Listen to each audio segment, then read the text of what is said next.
నమస్కారం. శ్రీ ఆదిశంకరాచార్యుల వారి జయంతి సందర్భంగా వారి పాదపద్మములకు ప్రణమిల్లుతూ కేరళ రాష్ట్రంలో పూర్ణా నదీ తీరంలో కాలడి అనే గ్రామంలో 788వ సంవత్సరంలో వైశాఖ శుద్ధ పంచమి ఆదివారం నాడు జ్ఞానభాస్కరుడైన ఆదిశంకరాచార్యుల వారు శివగురువు ఆర్యాంబ దంపతులకు జన్మించారు. శృతి స్మృతి పురాణానాం ఆలయం కరుణాలయం నమామి భగవత్పాద శంకరం లోకశంకరం.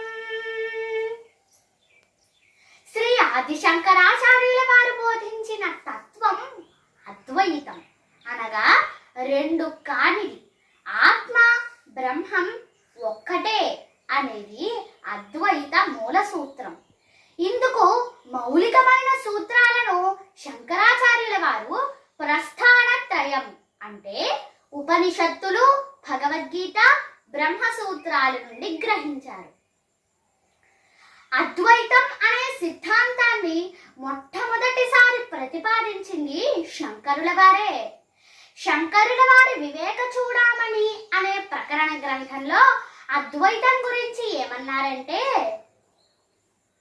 బ్రహ్మ సత్యం జగన్మిథ్య జీవో బ్రహ్మైవ న పరః. అంటే బ్రహ్మమే సత్యం, జగత్తు మిథ్య, బ్రహ్మమునకు జీవునికి భేదం లేదు అనేది అర్థం.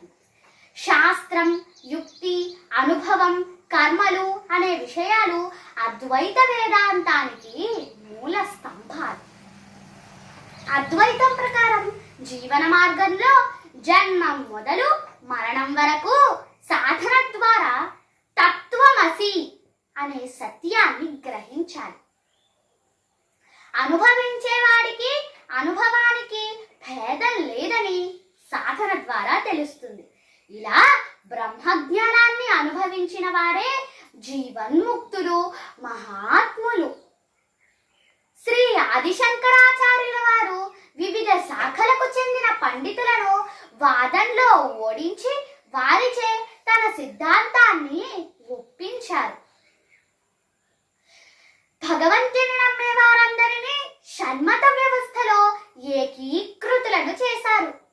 వేదాలకు తరిగిన గౌరవాన్ని తిరిగి సంపాదించి హిందువులలో ఆత్మవిశ్వాసాన్ని పెంచారు. కాలి నడకతో దేశమంతటా తిరిగి వేదాంగాలను ప్రచారం చేశారు. సనాతన బంధువులందరికీ శ్రీ ఆదిశంకరాచార్యుల వారి జయంతి శుభాకాంక్షలు. ధన్యవాదములు.